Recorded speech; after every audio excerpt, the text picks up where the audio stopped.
इस लौकिक संसार में सूरज, चंद्रमा, नक्षत्र, तारे आदि जैसी अनेक दैदीप्यमान वस्तुएं विद्यमान हैं,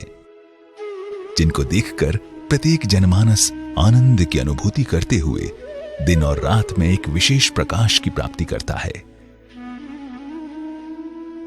लेकिन बंधुओं, इस लौकिक जगत के अतिरिक्त आध्यात्मिक जगत में भी ऐसी अनेक विभूतियां हुई हैं, जिन्होंने जनमानस को केवल मानसिक सुख ही नहीं अपितु आत्मिक सुख प्राप्त करने का भी मार्ग बताया है।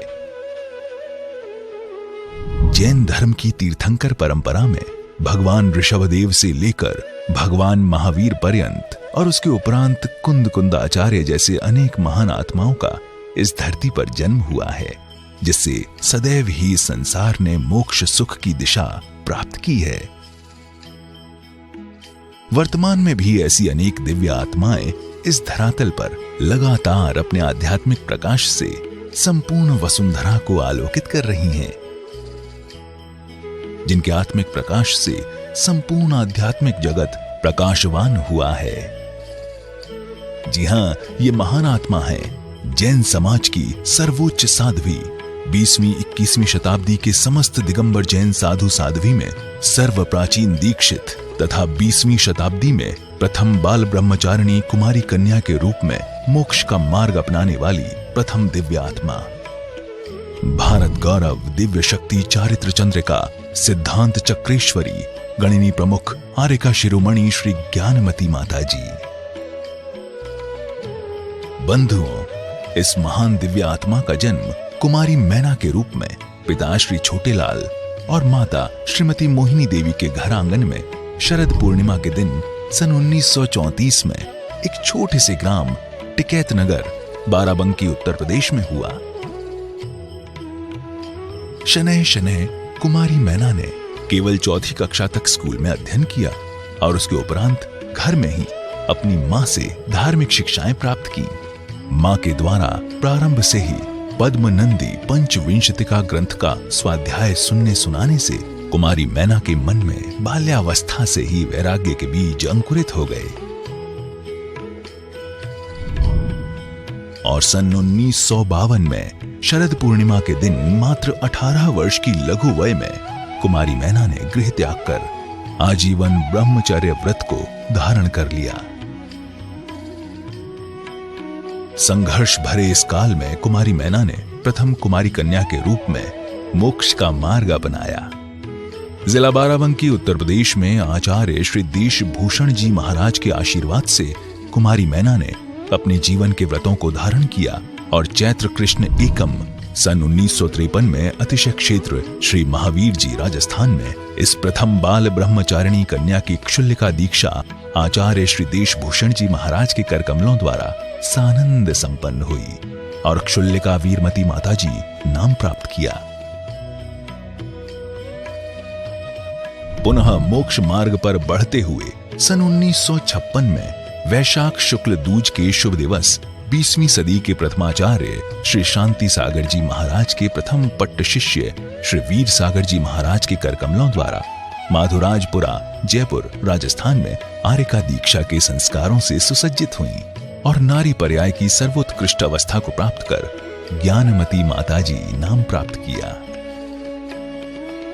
इस प्रकार आर्यका श्री ज्ञानमती माता जी की पवित्र चर्या और उनके चारित्र से आज उनका व्यक्तित्व इस संपूर्ण भूमंडल पर दिव्य शक्ति के रूप में उनकी पहचान बताता है। वर्तमान में 62 वर्षों से लगातार दिगंबर जैन साधुओं की चर्या के अनुसार 24 घंटे में मात्र एक बार करपात्र में जल और आहार ग्रहण करना, पदयात्रा के द्वारा स्थान स्थान पर मंगल विहार करना, केशलोच करना आदि अनेक कठिन तपस्याओं के द्वारा पूज्य माता जी की आत्मा एक दिव्य आत्मा के रूप में सारे जगत को प्रकाशित कर रही है। आपने साधु जीवन में जैन साहित्य पर एक महान उपकार करके एक दो नहीं अपितु 400 महान ग्रंथों का सृजन किया है।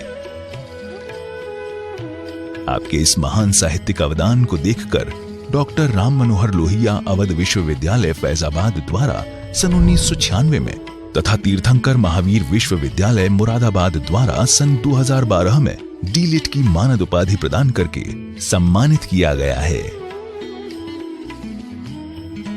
आज 84 वर्ष की उम्र में भी पूज्य माताजी आगम की प्रभावना, ग्रंथों के लेखन तथा जैन संस्कृति के संरक्षण और विकास हेतु समाज को नित प्रति अपना चिंतन प्रदान करती रहती हैं। आइए अब आपको दिखाते हैं पूज्य माताजी की महान प्रेरणाओं से जैन संस्कृति के जीर्णोद्धार और विकास का स्वर्ण युग, जो 20वीं-21वीं शताब्दी के इतिहास में सदैव स्मरण किया जाएगा।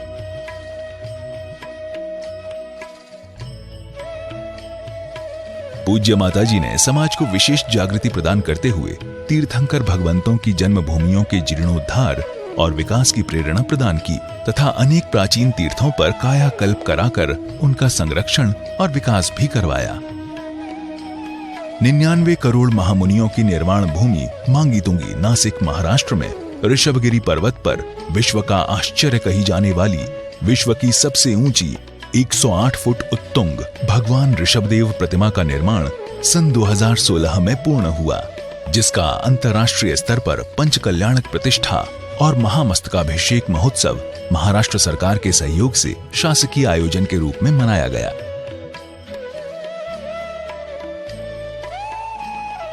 इस प्रतिमा को Guinness book of world record द्वारा अखंड पाषाण में निर्मित विश्व की सबसे ऊंची प्रतिमा के रूप में दर्ज किया गया है।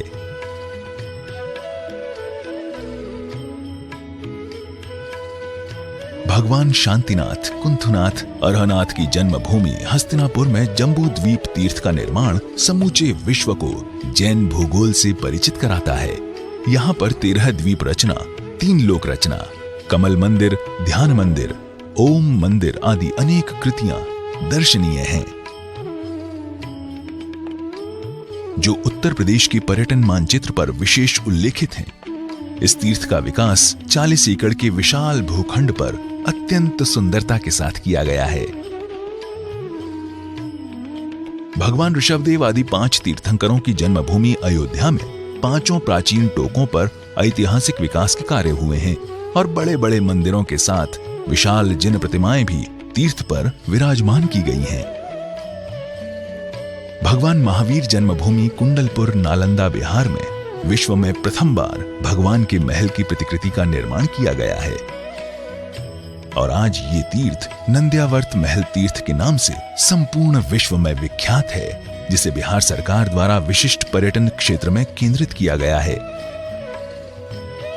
भगवान ऋषभदेव की दीक्षा एवं केवल ज्ञान भूमि प्रयाग इलाहाबाद में तीर्थंकर ऋषभदेव तपस्थली तीर्थ का अत्यंत सुंदर विकास हुआ है, जो इलाहाबाद बनारस हाईवे पर निर्मित जैन धर्म का एक आद्य केंद्र है।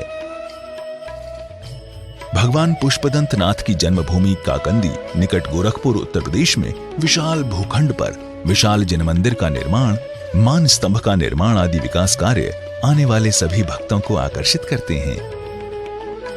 अंतर्राष्ट्रीय प्रसिद्धि को प्राप्त शिरडी में ज्ञान तीर्थ पर भगवान पार्श्वनाथ कमल मंदिर, लोटस टेम्पल का निर्माण जैन धर्म के अहिंसामयी सिद्धांतों को आज समूचे विश्व के पर्यटकों में पहुंचाने का एक सशक्त माध्यम है। शाश्वत तीर्थ सम्मेद शिखरजी में निर्माणाधीन आचार्य श्री शांति सागर धाम गुरु परंपरा की शान बनकर सारे समाज में आर्ष मार्ग का प्रचार प्रसार करने हेतु एक महत्वपूर्ण केंद्र है। यहाँ भगवान अजितनाथ की 31 फुट उत्तुंग खड़गासन प्रतिमा शीघ्र ही विराजमान की जानी है। अतिशय क्षेत्र श्री महावीर जी राजस्थान में पंचबालियती दिगंबर जैन मंदिर का निर्माण आने वाले यात्रियों को विशेष रूप से आकर्षित करता है और अति सुंदर मंदिर का दर्शन करके प्रत्येक भक्त आनंदित होता है। इस प्रकार माधोराजपुरा राजस्थान, राजगृही नालंदा, कुणावा जी नालंदा, पावापुरी जी नालंदा, कौशाम्बी उत्तर प्रदेश आदि विभिन्न स्थानों पर पूज्य माताजी की प्रेरणाओं से तीर्थ विकास के अनेक कार्य संपन्न हुए हैं। पूज्य माताजी की प्रेरणा से साकार हुई इन सभी योजनाओं के पीछे उनके शिष्यत्रय प्रज्ञा श्रमणी आर्यका श्री चंदनामती माताजी, पीठाधीश क्षुल्लक रत्न श्री मोती सागर जी महाराज तथा कर्मयोगी पीठाधीश स्वस्ति श्री रविंद्र कीर्ति स्वामी जी के अथक परिश्रम को भी हम भुला नहीं सकते हैं। अतः इन तीनों महान विभूतियों की चरण वंदना करते हुए शत शत नमन करते हैं। इस प्रकार ऐसी महान साधिका परम पूज्य गणिनी प्रमुख आर्यका श्री ज्ञानमती माताजी के अतुलनीय उपकारों को ये समाज कभी भुला नहीं सकता है। पूज्य माताजी सदैव स्वस्थ रहें, दीर्घ आयु हों। आपकी प्रेरणा से नित प्रति ही जैन धर्म की प्रभावना के ऐसे महान कार्य होते रहें, यही इस अवसर पर मंगल कामनाएं हैं। जय जिनेंद्र।